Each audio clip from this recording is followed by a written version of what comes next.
Is reduced syllabus a scam? सबसे बड़ा question जो आपके पास एनटीए ने सिलेबस दिया कि आप इस सिलेबस से ना तैयारी करके चले जाओ, क्या उससे बाहर वो क्वेश्चन पूछ रहे हैं? क्या आपके साथ ये चीज गलत हो रही है, नहीं हो रही, आउट ऑफ सिलेबस है या नहीं है? और अगर आउट ऑफ सिलेबस है तो आपको बोनस मार्क्स मिलेंगे नहीं मिलेंगे, सारी चीजों का आज आपको आंसर मिल जाएगा। तो देखते हैं बेटा आपके पास पहले तो एनटीए की गाइडलाइंस क्या है। देखते हैं बच्चा यहाँ पे नीट के लिए आपके पास अगर इसमें से कोई भी 2 ऑप्शन करेक्ट है या चारों ऑप्शन गलत है या चारों ऑप्शन करेक्ट है तो आपको वहां पे बोनस मिल जाएगा। ठीक है, ये तो सीधी साफ स्पष्ट बात है। दूसरा बेटा यहां पे आता है इन केस ऑफ इनकरेक्ट और ड्रॉप्ड क्वेश्चन। इनकरेक्ट या ड्रॉप क्वेश्चन हो गया, फिर आपको बोनस मार्क्स मिल जाएंगे। अब क्वेश्चन ये आता है कि आपके पास ये डिसाइडिंग फैक्टर क्या है कि वो चीज ड्रॉप्ड क्वेश्चन है भी या नहीं है, क्या वो क्वेश्चन आउट ऑफ सिलेबस है नहीं है, क्या वो इनकरेक्ट ऑप्शन है या नहीं है। ये सारे कंट्रोवर्शियल क्वेश्चंस आज हम देखते हैं। ठीक है जी, उस चीज का बेटा आज हम समाधान निकालते हैं यहां पे। तो बेटा ये आपके पास क्वेश्चन आया जेईई मेंस में, लगभग ऐसा ही था। तो इसमें बेटा उन्होंने ये पूछा इलेक्ट्रोनेगेटिविटी ऑफ ग्रुप 14 ये ऐसे हो रही है, डिक्रीज हो रही है, असर्शन रीजनिंग क्वेश्चन आपसे पूछ लिया। अब देखो बच्चा आपके पास ये रहा एनसीईआरटी का टेबल, ये रहा एनसीईआरटी का टेबल। एनसीईआरटी के टेबल के अकॉर्डिंग आपके पास यहां पे सिलिकॉन जर्मेनियम टिन की सेम है इलेक्ट्रोनेगेटिविटी। गूगल में जाके देखोगे तो डिफरेंट है, गूगल में जाके देखोगे तो यहां पे आपके पास 1.9, फिर आपके पास 2 इंक्रीज होती है, फिर डिक्रीज होती है, फिर आपके पास फिर से इंक्रीज हो जाती है। अब हम किस बात को सच माने, हम इसको सच माने या इसको सच माने? तो बेटा एनटीए एनसीईआरटी को ही सच मानती है, उसी को सच मानना चाहिए। ठीक है, जो एनसीईआरटी में लिखा है वही आपके लिए सत्य है।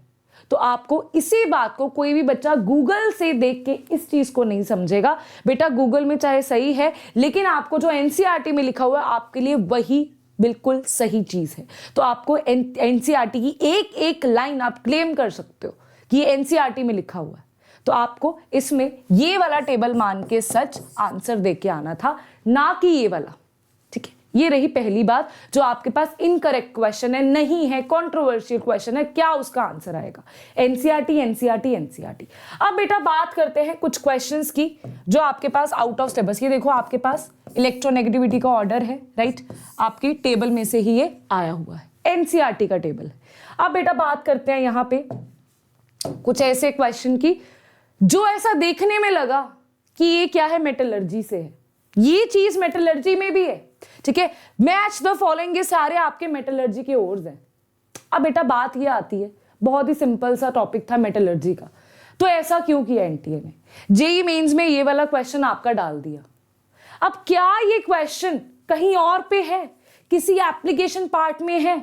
तो बिल्कुल है यार, ये आपका क्वेश्चन, ये सेम जो ओर्स हैं ये मेटलर्जी में तो है ही, लेकिन आपके पास ये एनसीईआरटी के सिलेबस में है बेटा। आपके पास पी ब्लॉक में आपको ये मिल जाएंगी, एप्लीकेशंस में बेटा आपको ये मिल जाएगा। देखो फ्लोरोस्पार क्या होता है, क्रायोलाइट क्या होता है, कार्नेलाइट क्या होता है, बॉक्साइट क्या होता है, राइट, ये सारी ओर्स आपको दिख जाएंगी। अगर आपको याद हो मैंने आपको पी ब्लॉक में ये चीज बताई थी कि जो चीजें दूसरी जगह से कट चुकी हैं वो आपको थ्रू अदर थिंग्स पूछ सकता है, राइट, और ये चीज तो बेटा आपकी एलिमिनेशन मेथड से भी हो जाएगी, राइट। ओके, तो इस क्वेश्चन को क्या आउट ऑफ सिलेबस मानेगी एनटीए? क्या ग्रेस मार्क्स देंगे या नहीं देंगे?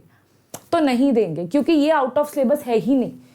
नो डाउट उनको ये नहीं पूछना चाहिए था। ठीक है, उनको इस चीज को बीच में नहीं डालना चाहिए था, राइट, जो आपके सिलेबस में मेंशन नहीं है, जो आपकी जो सिलेबस में चैप्टर मेंशन है उसमें नहीं है, लेकिन इसको हम एलिमिनेशन मेथड से सॉल्व कर सकते हैं। तो आप ये क्लेम नहीं कर सकते कि इसके बोनस मार्क्स मिलेंगे, आपका इन द सिलेबस ही होगा। ठीक है, ये रही ये चीज। अब देखते हैं बेटा एक और क्वेश्चन जिसमें यार थोड़ा सा डाउट है, इसमें थोड़ा सा डाउट है। ये रहा आपके पास question, aluminium is extracted using CN in the electrolysis of cryolite. अब देखो तो ये क्वेश्चन कहां से आ गया? क्या ये मेटलर्जी का क्वेश्चन है या ये कहां का क्वेश्चन है, कहां से डाला ये क्वेश्चन? तो यार इसमें ना this was a statement based question. ठीक है, इसका पूरा क्वेश्चन तो नहीं मिल पाया, जैसे ही कोई और इंफॉर्मेशन मिलती है मैं आपको जल्दी से यहाँ पे बता दूंगी। अगर तो यार यहाँ पे इन्होंने यही करेक्ट स्टेटमेंट है फिर तो गलत हो गया, कुछ ऐसा भी बोल रहे हैं कि लीचिंग के बारे में भी कुछ पूछा गया था, उसको भी स्टेटमेंट पे इंक्लूड करा गया था। तो यार फिर वो गलत चीज़ है। अगर उन्होंने लीचिंग को भी इंक्लूड करा हुआ है और वही आपकी करेक्ट स्टेटमेंट है एंड आप एलिमिनेशन मेथड से उसे सॉल्व भी नहीं कर पा रहे हो बेटा, फिर वो चीज़ गलत है। ठीक है, फिर आपके पास वो आउट ऑफ सिलेबस होगा। लेकिन अगर आपके पास ये चीज़ सही ऑप्शन नहीं है, एलिमिनेशन मेथड से वो सॉल्व हो पा रहा है, वैसे तो नहीं डालना चाहिए, है ना, मेरे अकॉर्डिंग तो नहीं डालना चाहिए, है तो गलत वो चीज़। लेकिन क्या एनटीए उसको आउट ऑफ सिलेबस कंसिडर करता है? तो यार अगर एलिमिनेशन मेथड से वो हो पा रहा है तो नहीं करेगा कंसिडर। लेकिन अगर यही करेक्ट आंसर है जो आपके आउट ऑफ सिलेबस है, सपोज करो लीचिंग वाला ही करेक्ट आंसर था, तो वहां पे वो आउट ऑफ सिलेबस हो जाएगा। जब तुम्हें पता ही नहीं होगा लीचिंग क्या है, मेटलर्जी का टॉपिक है, तुम कहां से उसको सॉल्व कर लोगे? तो वो चीजें आउट ऑफ सिलेबस चली जाएंगी। लेकिन अब क्वेश्चन आता है कि मैम क्या हमें डिलीटेड टॉपिक करना चाहिए या नहीं करना चाहिए? आपकी क्या सलाह है? यार अगर मेरी सलाह मानते हो तो आई थिंक कि आपको नहीं करना चाहिए। रीजन क्या है? तुम अपने 1 से 2 क्वेश्चन के लिए, 1 से तो चलो 3 मान लो, गलत चीज है, हो सकता है उसके ग्रेस मार्क्स में मिल जाए, बाद में क्लेम हो जाए ग्रेस मार्क्स मिल जाए, तुम उसके लिए अपने बाकी सिलेबस क्यों खराब कर रहे हो? उसके लिए क्यों पूरे के पूरा तुम जितने भी सिलेबस है, जितने मार्क्स तुम्हें फॉर शॉर्ट श्योर है कि आने ही है, उसको क्यों खराब कर रहे हो? जो नहीं है सिलेबस में उसे मत करो। टाइम है, सारा अच्छे से हो चुका है। एक काम कर सकते हो, 1 शॉट देख जाना, थोड़े थोड़े 1 शॉट देख जाना, जैसे केमिस्ट्री ने एवरीडे लाइफ या मेटलर्जी, थोड़े इसके 1 शॉट देख जाना। बहुत डिटेल में जाने की जरूरत नहीं है, बहुत अच्छे से करने की किसी को जरूरत नहीं है, राइट? ये बात को दिमाग में बिठा के रखो। पहले अपना सिलेबस करो, एनसीईआरटी को ही फॉलो करो। उसके बाद जो डिलीटेड टॉपिक्स है, अगर टाइम बचता है, तुम्हें चाहिए कि अगर बाय चांस वो क्वेश्चन आ जाता है, कोई प्रॉपरली क्वेश्चन नहीं आने वाला, इस तरीके से घुमा फिरा के कोई बीच में थोड़ा सा हिंट डाल देगा, अगर प्रॉपरली क्वेश्चन आता है, उसको ग्रेस मार्क्स मिलना चाहिए, उसका बोनस मार्क्स मिलना चाहिए, तो please stick to your syllabus. अगर टाइम है कर लो, नहीं टाइम है कोई बात नहीं, अपने बाकी मार्क्स को बचाओ।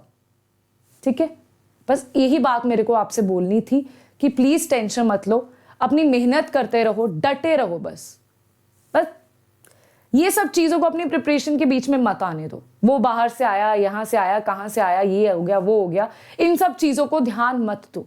जो भी चीज थी, जो सच चीज थी, वो मैंने आपके सामने रख दी है कि ऐसे ऐसे हुआ है, ऐसे ऐसे गाइडलाइंस है, ऐसे ऐसे क्वेश्चन पूछ सकता है।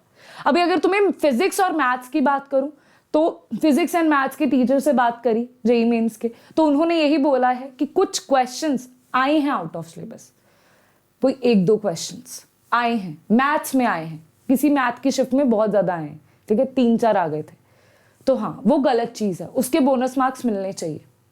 पर ये आपका डिसीजन है कि क्या उन नंबरों के लिए अपनी बाकी सारी तैयारी तुम खराब कर दोगे, जिसके हो सकता है बाद में क्लेम करके बोनस मार्क्स मिल जाएं, हो सकता है। तो प्लीज अपनी तैयारी को खराब मत करो, इसके लिए अपनी तैयारी को सिलेबस के साथ कंटिन्यू रखो। All the very best. कोई भी क्वेरी हो, I am always here for you. जल्दी से कमेंट सेक्शन में उसको लिख देना, I will definitely reply to you. All the very best.